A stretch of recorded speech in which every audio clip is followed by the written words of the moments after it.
That's a good transition to Yemen and the Houthis, I would say. And we can go ahead and put these images up on the screen. So they were able to successfully launch a ballistic missile that struck near Israel's main airport. This just happened on Sunday. You can see the black smoke there rising in the air. This is, according to the Wall Street Journal, a significant target and a rare hit of such a significant target, and happened just hours before the Israeli cabinet voted unanimously to expand their war in Gaza. There were a number of injuries, no fatalities, however, and the Houthis are saying that they are going to continue. They're saying that they're instituting an air blockade. I don't think they have those capabilities, but they certainly demonstrated here. The U.S. and Israel attempted to intercept this missile. They were unsuccessful, and so you have it, causing some damage there near the airport. Glenn, what do you make of this? And also just, I mean, this is again an escalation and continuation of the Biden policy vis-a-vis what the U.S. has been doing with the Houthis of just, hey, we're going to just keep bombing them, rather than we know the one thing that worked to get the Houthis to stop doing the thing that they're doing was a ceasefire. But instead, we're just going to keep bombing them, even though everyone knows this is not going to be successful. And yet somehow, this was the topic that was in the Signalgate conversation. Everyone pretends like if we just make a bomb go boom somewhere in Yemen, that this is a quote unquote success. It's so interesting because one of the worst humanitarian crises of this century was when Saudi Arabia waged all-out war with a very direct and overt help and cooperation with the Obama administration on Yemen in an attempt to exterminate the Houthis. It killed massive numbers of innocent people. It caused mass famine in Yemen. And yet it really didn't degrade the Houthis' capability at all. They learned how instead to protect their military assets, how to bury them underground, how to disperse them. It really made them stronger. And it's so interesting that you say that throughout 2024, Biden was bombing the Houthis almost every day, not nearly to the extent the United States is now bombing them under Trump, but still nonetheless bombing them every day. And I don't know if you've seen it, but in mid-2024, he did an interview Trump did with Tim Pool, who asked him about the bombing of Yemen, and Trump denounced Biden, saying, yeah, these Democrats, they just want to go all around the world bombing people. It's totally unnecessary. Why would we bomb the Houthis? At least then, from like an America First perspective or whatever, Houthis really were attacking American ships because they blamed us correctly for arming and funding Israel's destruction of Gaza. Once that ceasefire happened, the Houthis said, we're not going to attack anybody anymore. Our cause is done. And they did stop. And then once Israel quickly violated the ceasefire agreement by blocking humanitarian aid from entering, the ceasefire required them to do so. They said, we're going to resume our attacks, but only on Israeli ships. So not on American ships. They hadn't attacked American ships for, 2 months when Trump suddenly decided he was going to not only reinstate, but radically escalate the bombing campaign in Yemen. And it is such an interesting test in some way for MAGA, in that they've claimed one of their main goals of their political movement is to end Middle East wars. And Here you have Trump totally gratuitously restarting one. And there's been some muttering, but not very much pushback at all. Well, and this was one of the things that was most disturbing to me about Signalgate is when you look in all the people that are in that chat, you got Tulsi Gabbard, you got JD Vance, you got Joe Ken, all these people, number of whom are supposed to be MAGA and America First. JD Vance puts up this like weird complaint about, isn't this just too good for Europe that we're doing this? I mean, listen, I get it. He's trying to appeal to a certain audience. But once that gets swatted aside and Stephen Miller comes in over the top and basically says, no, this is what the boss wants. Everybody, okay, great, fist pound, fire, American flag emoji, et cetera. And that to me was sort of lost in the also significant and serious conversation about use of signal and all these sorts of things and kind of the process of it. But the fact that there was next to no dissent about a policy that everyone knows to have failed, and also, by the way, is illegal, in my view, should be authorized by Congress. And, this all just played out in this very casual Signal chat where we know now there have been massive strikes on innocent civilians. There was a migration center for a number of African migrants who were killed. And this just goes almost unremarked at this point. Yeah, I mean, as Michael Tracy said, you can never go broke betting on the continuation of bipartisan foreign policy in Washington, no matter how many candidates who win say they're going to, revolutionize it and uproot it. It just sort of continues endlessly. I think that Signal chat is interesting. I mean, I think JD Vance, I would give him a little bit of space in that he knew he was, communicating with a bunch of people who don't care about civilian casualties at all, don't care about the implications of starting a war. So he was trying to kind of play into their, prejudices and beliefs. Maybe I'm being naive, but, he was trying to cater his argument to that crowd saying, I think this is a mistake. He was clearly opposed to it, but it was very timid, very meek. As soon as he got pushed back, he said, no, don't worry. If it happens, I'll support it publicly. And then when Pete Hegseth showed, look, we just, destroyed this whole building, this residential building that they bombed, an apartment building, because they thought a Houthi commander was inside with his girlfriend. It was a residential building. JD Vance said, awesome. And they all started putting up their muscle and American flag, emojis, including Tulsi, who I know for so long has been vehemently outspoken against the bombing of Yemen. And now she too is a supporter of it. And I know we're going to talk about Mike Waltz in a second, but this to me is one of the most alarming parts of the Trump administration is you do have some ideological diversity and disagreement in some areas, but what has been made abundantly clear to everybody is that the only relevant metric is not where you stand on this issue or where you stand on that issue, but absolute loyalty to Trump. So when Trump speaks, you nod, you defend it, and you carry it out with your greatest enthusiasm. And the slightest hint of disloyalty puts you under suspicion or even getting fired. And that is the climate that I find so chilling, because it's not just for the White House, but they're trying to make it for the country as a whole. Yeah, that's so well said. And the other part of the Houthi strike on Ben Gurion Airport that is playing out right now, I can put this next piece up on the screen, is Bibi is clearly trying to use this as a pretext to try once again for the millionth time to pull us into war with Iran. So he says here, he's quote tweeting an old post from President Trump. He says, President Trump is absolutely right. Attacks by the Houthis emanate from Iran. Israel respond to the Houthi attack against our main airport and at a time and place of our choosing to their Iranian terror masters. And the post that he quote tweeted here says, every shot fired by the Houthis will be looked upon from this point forward as being a shot fired from the weapons and leadership of Iran. And Iran will be held responsible and suffer the consequences. And those consequences will be dire. So yeah, there are ideological battles that are playing out within the Trump administration. We've seen this person and that person getting fired, Mike Waltz most notably being, given the much less prominent and significant role of UN ambassador. But some of these battles are also less about ideology and more about personality conflicts as well. So it can be kind of hard to suss out what exactly is going on here. But there's no doubt that Bibi is trying to do everything he can to draw us into war with Iran.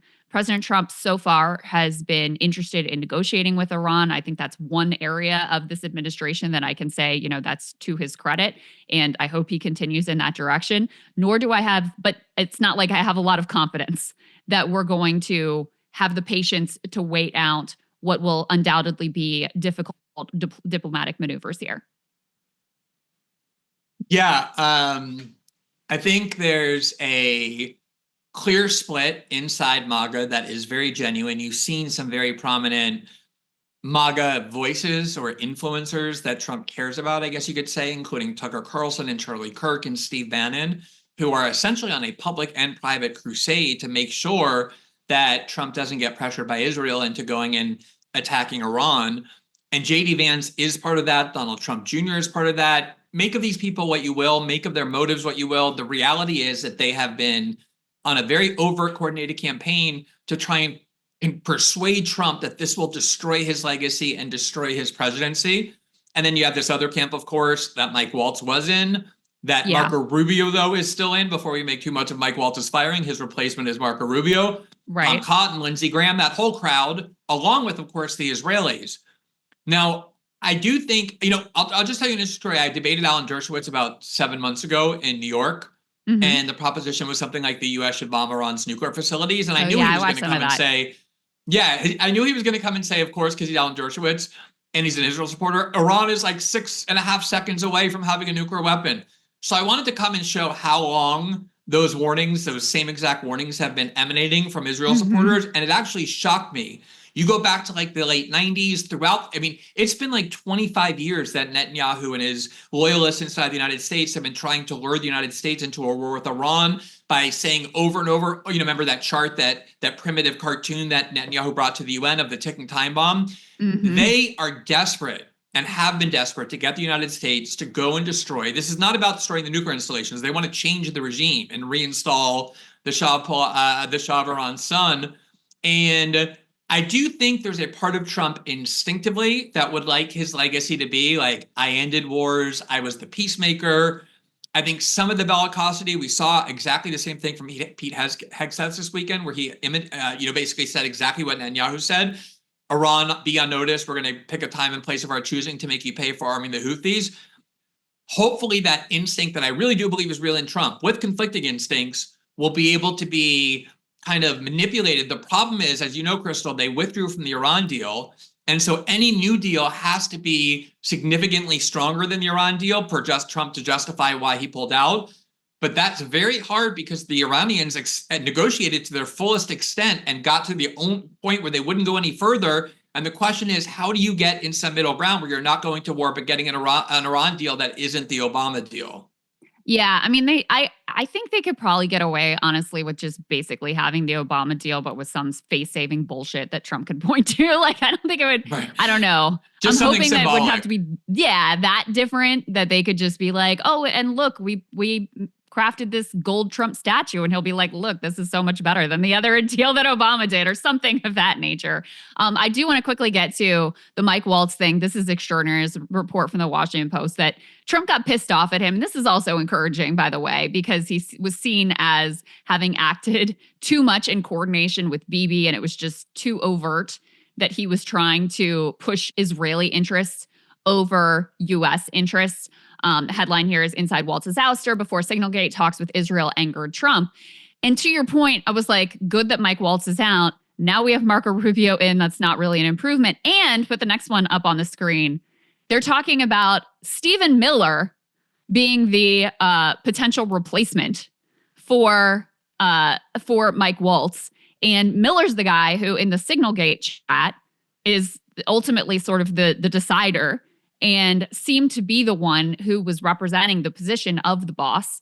To your point earlier about, I do think that Trump just believes whatever Stephen Miller is telling him with regard to the Alien Enemies Act and what the Supreme Court said. I think he even believed Stephen Miller just telling him like, oh yeah, his knuckles totally said MS-13, even though it was the most embarrassing Photoshop of all time.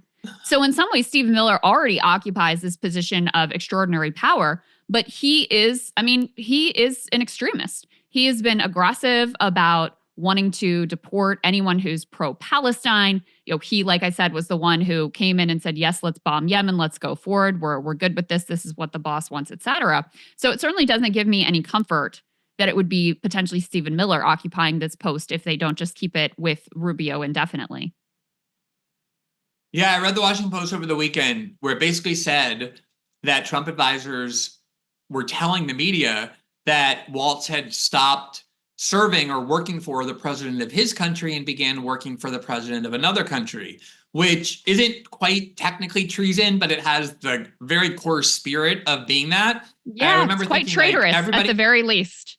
Yeah, exactly. I mean, plotting against your own president by consulting and conspiring with a foreign leader, that's like the definition of it. If it had been any other country, people would be immediately understanding of that.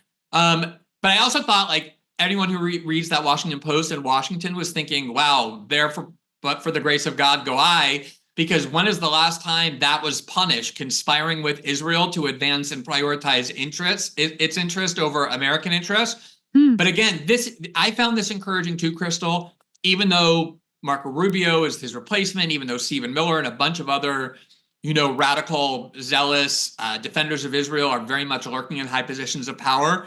Because I think what irritated Trump is not just the disloyalty part of it, where he met with Netanyahu kind of behind Trump's back in a way that Trump perceived it, but also, obviously he talks to Mike Waltz every day about key foreign policy decisions. That's what that job is. And it seems like every day Mike Waltz kept pushing Trump and pushing Trump and pushing Trump to ignore a deal, just saying, forget a deal. It's not even worth it. You can't trust the Iranians. That is the Tom Cotton, Lindsey Graham position. And Right. I think Trump has decided, no, he wants to do a deal. He's going to do everything possible to do a deal. I do think there'll be a war after if they don't get one done. But when you have the person next to you pushing you to war, and there's all these comments, remember the Liz Cheney comments, he gave big speech about neocons, how there's a pathology in Washington of people who just constantly want wars. And I think he came to see Mike Waltz as one of those people. 3 months late, he's always been that person. But I think that in this particular case, it just became too much. Yeah, the Ukraine hawks have been kind of smarter about the way they've approached Trumpian psychology, where they're like, oh, you can do this minerals deal with Zelensky. It's a deal. You like deals, right? Am I right? And it de facto though acts as a security guarantee and an indefinite U.S. commitment to Ukraine. So Lindsey Graham is delighted. He's crafting a new like all-out sanctions on Russia bill, which I didn't even know there were possible sanctions that we haven't levied against Russia yet. Yeah, I know, exactly. I'm like, what else can you possibly do? But he's got some ideas, apparently, that's got possibly a filibuster-proof majority in the Senate if they choose to bring it up. And so, yeah, I think I guess the Iranian, the desire for war with Iran was a little too aggressively pushed by Mike Waltz. He didn't quite understand the Trumpian psychology and how to handle this appropriately. And apparently he also pissed off Susie Wiles and treated her like she was a staffer. And so she was like, okay, buddy, have fun at the UN. Hey, if you like that video, hit the like button or leave a comment below. It really helps get the show to more people. And if you'd like to get the full show ad-free and in your inbox every morning, you can sign up at breakingpoints.com. That's right. Get the full show, help support the future of independent media at breakingpoints.com.